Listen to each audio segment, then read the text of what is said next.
Amalgamation. Korey Konstantine. Oh, he misses the ripcord clothesline. Oh, Konstantine. Oh, he's caught. He's caught. Wait a minute. He's got him. He's got him over. He's gone. He's gone. He's eliminated. He's done it.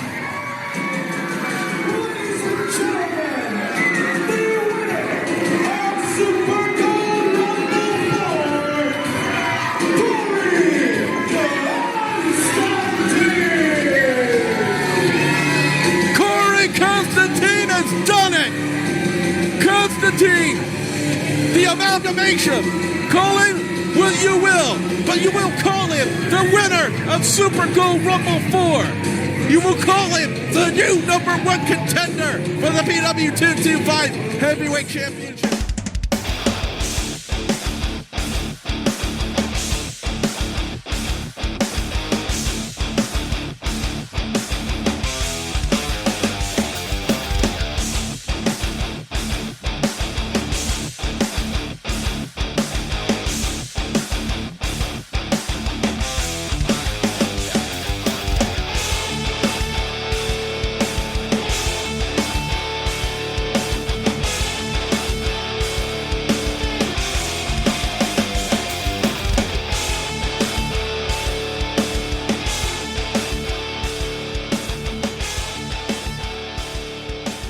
Welcome to Last Match Standing, the podcast where we review, relive, and rank the 100 greatest wrestling matches of all time. As always, I'm Spencer. I'm Landon. And I'm Korey Konstantine, the amalgamation. How about that? Holy shit. Yeah. Are you excited about this, Landon? I am totally freaking out right now. Yeah. For the first time, we have a special surprise for you guys out there. We have Korey Konstantine here with us today. He is in a huge championship match for Pro Wrestling 225 after winning the Super Gold Rumble back in January. So, Korey, listen, thanks so much for joining us. We cannot wait to see you in that main event of March Madness. It's going to be March 1st for Pro Wrestling 225. Do you mind telling us a little bit about yourself? Who is Korey Konstantine, and how did you end up in Pro Wrestling 225? Korey Konstantine is a very complex character. Some might say multiple personalities. Some might say unstable, unhinged. All of the above are correct. Essentially, you have different facets of me, just like you would other people. Maybe mine are just dialed up a bit more. So probably what you're most familiar with is going to be, the face painted version, right? The crazy, the unhinged version. So that's definitely one aspect. Where did all of this stem from? If we're just going to be legit, honestly, a lot of this was spawned out of depression, of being told I wouldn't amount to anything in this business, that everything I did sucked. Which really kind of put me down in a hole to where I didn't really care anymore. I felt like I had nothing to lose, and I just started doing whatever I wanted rather than what the traditional cookie cutter stuff was at the time. And, kind of just caught fire from there. Well, listen, that, first of all, it makes total sense because it kind of lends to the fact that, because we've been there. We've been to the PW 225 shows, and when you go out there, the crowd unapologetically adores you, right? And I think it's because you have a story I think that in some ways people can relate to. That sort of down and out, but coming back from it, being whoever you want to be, is something that people really like to cheer for. But you mentioned your look, right? You mentioned that face paint, that sort of unhinged character that we can see sometimes out of Korey Konstantine. That's obviously one of the most striking things about seeing you live in person. Where did that kind of start with the face paint, with the whole look? Where did you get that idea from? So it started out kind of in its infancy. Was honestly before shows, I would just take a bunch of different colors. I would dip my fingers into them, and then I just kind of, make different patterns on my face. And then it kind of evolved from there to now, if you want to think of it almost like a war paint. So I'll tie it in some kind of way to whoever the opponent is that night. So, like Purple Haze, I had like purple and white diamonds with, green hair and a, jacked up smile. I worked Steve Anthony. I put a bunch of exclamation points all over my face on one side, and then the Spartan mask on the other side. So everything kind of ties in one way or another. Now, as far as like the most recent, the Rhett thing, that wasn't necessarily tied to him as much as it was, Super Gold Rumble. So, kind of went with more of the yellow, the gold, and that kind of stuff with it. But usually I try to tie it into the event or the opponent some kind of way. Just an outlet for me, really. I guess if you want to, call it influence, Jeff Hardy is probably the first person who really caught my attention when I was, 10, 11 years old. And then as he progressed and he started with the face paint, kind of spun off of that, and I kind of take it my own direction. Yeah, Jeff Hardy, I think, is someone who was super unique.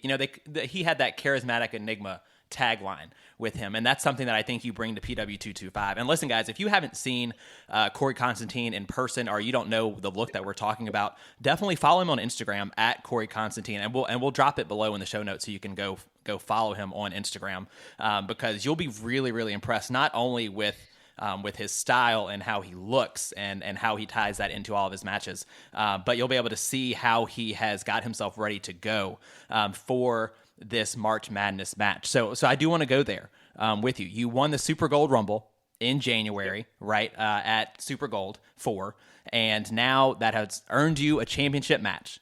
When you won the Super Gold Rumble, what did that take to earn yourself that championship opportunity? Was that something that you felt like you had earned and worked really, really hard for, or was it right place, right time? How are you feeling about that?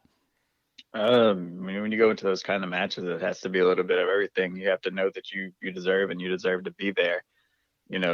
Obviously right place, right time comes down to, Trucker Jones was about to, power bomb me out of the ring, and I just was able to, check my surroundings and all that and turn into a Hurricane Run and get him out.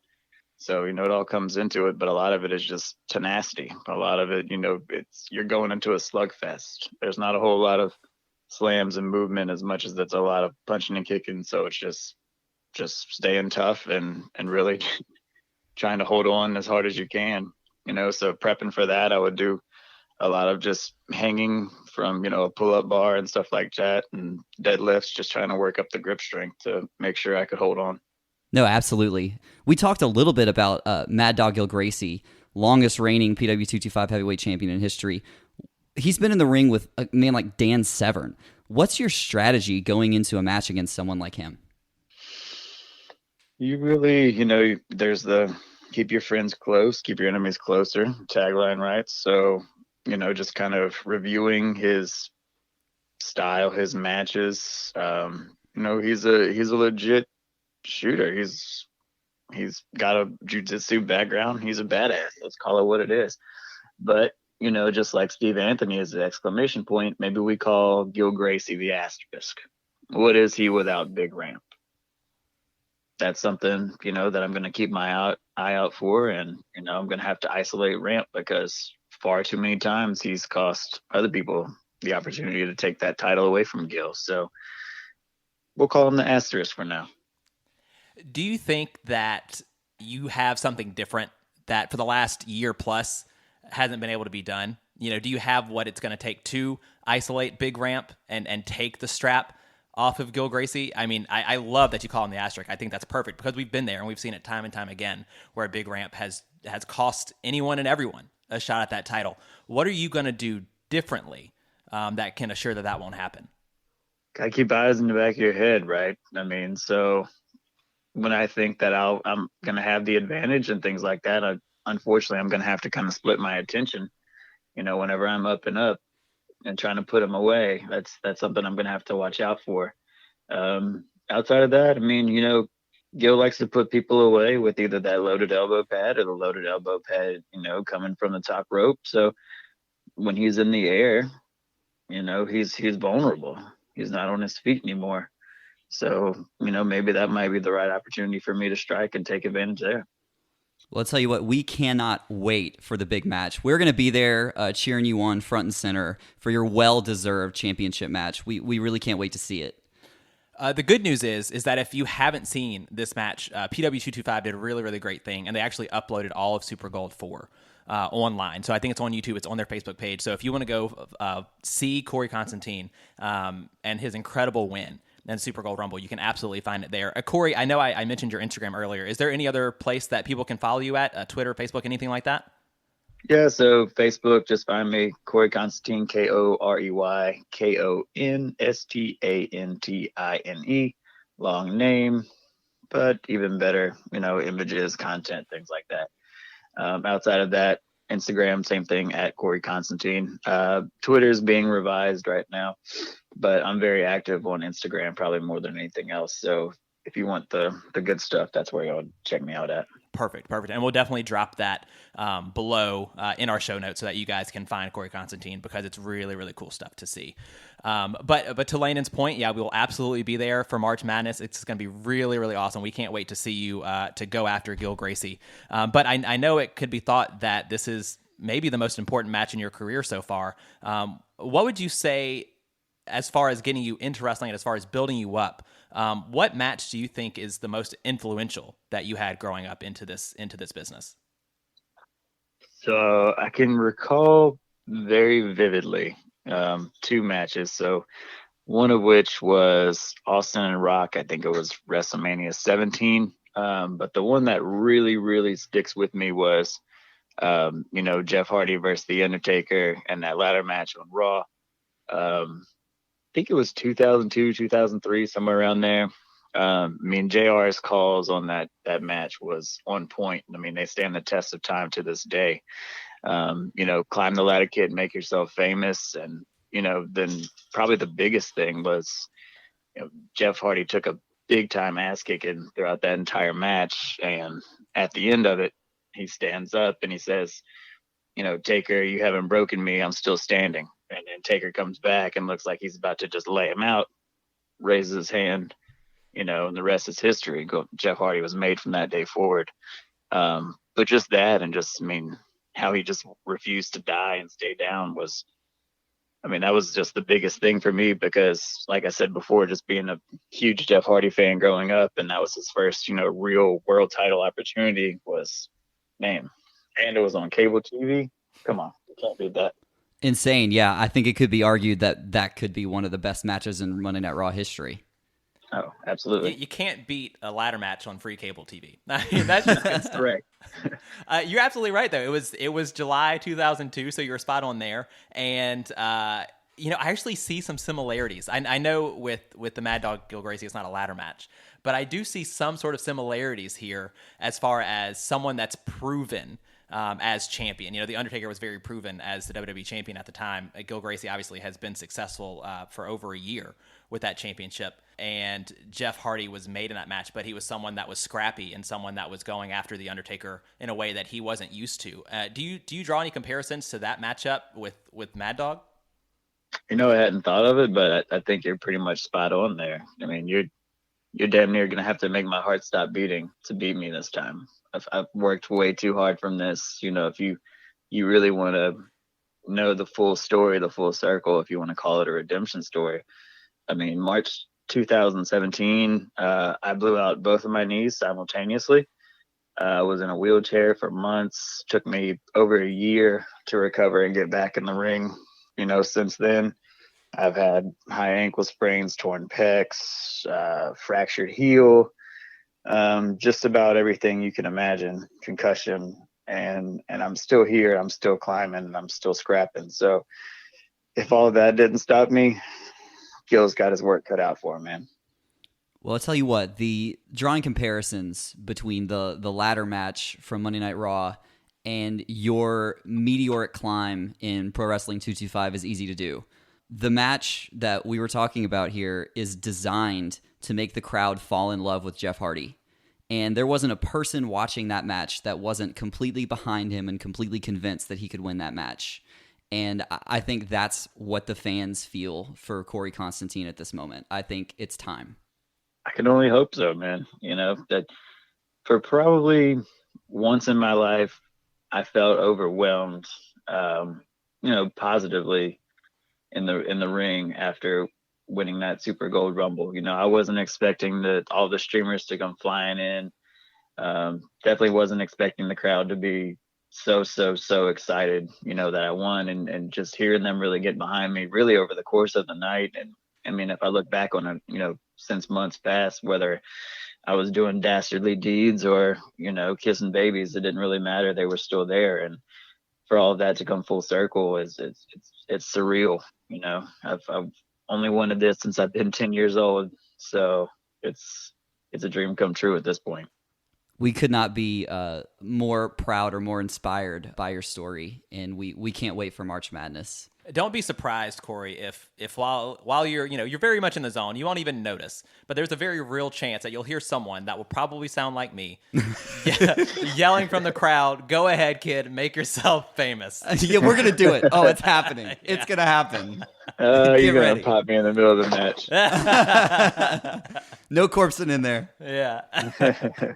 So listen, our podcast is Last Match Standing, and on Last Match Standing, we relive, review, and rank the 100 greatest wrestling matches of all time. So I thought it would be fun to share with you our current top 10 matches that we have ranked. And Korey, this is the most difficult thing that we have ever done. It's so hard to put up matches like Ric Flair versus Ricky Steamboat up against Pete Dunne versus Tyler Bate. Like, how do you rank that, right? Like, I don't know what we were thinking, but we've done it. We are 29 episodes in as of this recording, and it's been a whirlwind. So currently, our number 10 match on the list is John Cena versus Shawn Michaels. Similarly to the match that we were talking about earlier, the Jeff Hardy Undertaker match, this was on Raw, and it was right up there with the Jeff Hardy and Undertaker's being known as one of the greatest Raw matches in history. It sits at number 10 right now. Number 9 is AJ Styles versus Samoa Joe versus Christopher Daniels from TNA Unbreakable 2005. Yes. Right? 2005? Yeah, 2005. You remember that match, Korey? Oh yeah. I've watched it a few times. It's insane. It's kind of that fast-paced, nonstop kind of deal. Number 8, we have the legendary Eddie Guerrero versus Rey Mysterio from Halloween Havoc 97. Yeah. Yeah, I know. It's already difficult. It's just too much. Number 7, we have kind of a sleeper at number 7. Yeah. A lot of people maybe don't think of this match. A lot of people have never seen it. Never even seen it. It's the inaugural X Division Fatal 4-Way to crown the first ever X Division champion from NWA TNA 2002 for episode number 1. Yeah. I don't know if I've seen that one or not. Man, it's Psychosis, Low Key, Jerry Lynn, and AJ Styles. So I can't possibly surprise you that it's ranked up here with those names in it. No, yeah, I mean every single one of those are top notch. Yeah. Jerry Lynn, man, super underrated. No kidding. Man, you're not kidding. Don't get Landon started. He will go on. I will go on and on about Jerry Lynn. Just his intelligence, like he has the ability to change his mind in the middle of a move and go somewhere different. It's fun to watch. Oh yeah. Number 6, we have Pete Dunne versus Tyler Bate from NXT TakeOver Chicago. Loved it, man. Loved it. Probably one of my favorite matches. Man, it's so hard hitting. It's just, I mean, that British, that UK style, that's only becoming more and more popular now, is just so fun to watch, and that match just encapsulates it all in 18 minutes of, it's crazy. Strong action. They stole the whole damn show, man. For sure. Not even close. Definitely did. I mean, just British wrestling as a whole has just stolen my heart. Like, I look forward to NXT UK every week. Like, oh yeah, I'm so glad it's that's my accessible. goal for this year. Is I'm trying to get over to the UK in May, so that'd be great. That'd be trying to get me some of that British wrestling. It's so fun. We kind of, that episode is a little bit longer than a normal length episode for us, because we kind of go in depth about the history of British wrestling and why it's so different and why it's so much fun. It's so technical. So number 5, getting into our top 5, our number 5 match is the Bret Hart versus Owen Hart WrestleMania 10 opener. Stupendous. It is. No pun intended.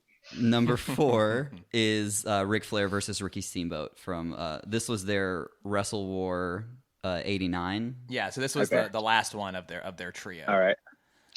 Was it Chicago 89? Is that Wrestle War? Was that Chicago? Wrestle War was the Lafayette. Was the Raging Okay. Cajun one. Yeah, Chicago, I think, was the second one of the trio. Gotcha. Which is- I mean, they all three could be on the list. So, you know They- what yeah, I mean? for sure. They might all three be on the list Yeah. when everything is said and done.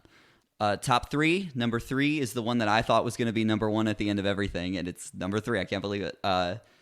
Bret Hart versus Steve Austin from WrestleMania 13. 13. Yep. Yeah, I was fighting for that one to stay at number 1, but here it is. I mean, and- dude, that changed the game. That kicked off the Attitude Era. That was everything. I mean, just all the ramifications that came out of that was crazy. Yeah, that's what we talked at length about, how what's so special about that one is these two men walked into the ring with one identity and came out completely different. They were fundamentally changed by that match. Oh yeah, 100%. Currently sitting at number 2 is Triple H versus Shawn Michaels from SummerSlam 2002. Was that the street fight? It was. Yeah, that was non-sanctioned. Okay. Sean's big sort of return match with the big sledgehammer shot after the bell. It's my personal favorite, which has been hard because it's really tough to rank these things and not be biased in some sort of way. Of course. But for me, I think what I've learned about myself ranking all these matches is that the stories that are told do more for me than almost anything else. And that one's got a hell of a story. I mean, that's what wrestling is, right? Right. Storytelling. Yeah. We talk a lot about storytelling on this Yeah. podcast. Which, Lane, it leads us to our number 1 currently, and I'm curious, Korey, to see if you feel like this one has a chance to be, if it should be number 1, or if you think it'll be thrown off the top spot at some Yeah, point. I'm curious to see what you think. So based on the 9 that you've heard, what do you think number 1 might be? Keeping in mind that we've only done 29 matches, so it's likely that something that you think of might not be on there yet. Like, we haven't done a Rock Austin match yet. We haven't done, Rock Hogan. We haven't done any Hogan match Well, those yet. are my 2 guesses. Yeah. So sitting at number 1 on our list right now, and I know a lot of people agree with us, is Kenny Omega versus Kazuchika Okada from Dominion. All right, that was my 3rd guess. Yeah. so- Oh, there you go. There you go. So what do you think? Does that sound like a number 1 on Corey's list? Was that the 3rd one where they went like over an hour? Number 4. That was their 4th one. They did go over an hour, 4th though. one. It was the 2 out of 3 falls. Okay. Yeah, I remember. Man, there was some hellacious selling in that one. Man, we were just beating the hell out of each other. Was that the one where Okada goes for the Rainmaker? Kenny just kind of collapses. Yeah. Yeah. Yeah. See, I mean, that was the moment for me. That's what that I remember the most out of that match. So it had to do something right. Do you think a match like Jeff Hardy Undertaker deserves a spot on the 100 greatest matches of all time? You know what? I do, and I'll tell you the reason. Because after that match, you made a superstar who's still around, 18 years after that, who's been world traveled, been at the top of just about every company, and that really kind of solidified him on his singles run. Whenever they did briefly break him up and all of that, and he made it to the top, and yeah, so yeah, I can see that definitely being something. I think Not that's only that, but I mean, you look back at JR's calls over the years. He's got a family. By God, they've killed him. Climb the ladder, kid. Make yourself famous. Those are like the top 3 that come to mind. You are speaking my language. Spencer This is our commentary guru. He always takes notes about in our matches what the commentators are saying and why that lends itself to why we think the match is as good or better than it really is. So Well, it speaks Oh, to you must have hated Raw and SmackDown for the past few years.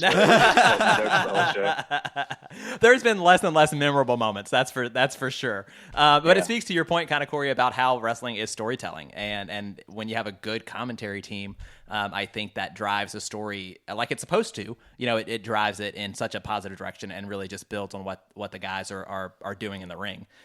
Right. So I mean, we're making music and they're doing the lyrics. That's what it is. Well, I'll just get that tattooed somewhere. That yeah, sounds great. couldn't say it better myself. I stole that from JR too. Well, listen, Korey, again, super appreciate you taking time to join us today. Again, everyone listening, go follow Korey on Twitter. I'm not on Twitter yet. It's going to happen at some point on Twitter, but definitely on Facebook, definitely on Instagram. Again, we will drop that link in our show notes for you to follow.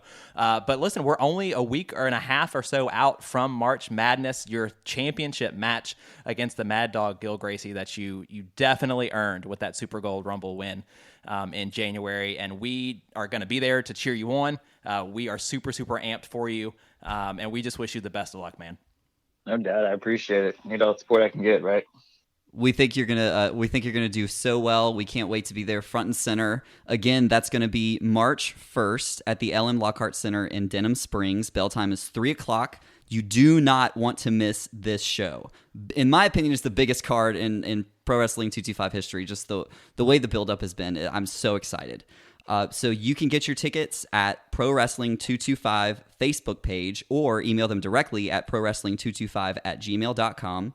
We'll also post a link directly into to the March Madness Eventbrite page if that's the way you want to go on our Twitter page at Last Match Cast. Korey, we can't wait to be there front and center to cheer you on. We know it's going to be a great match. Thank you guys very much. Appreciate the time. Oh, yeah, no, we appreciate you as well. And for everybody out there, until next time, I'm Spencer. I'm Landon. I'm the amalgamation, Korey Konstantine. And this is Last Match Standing.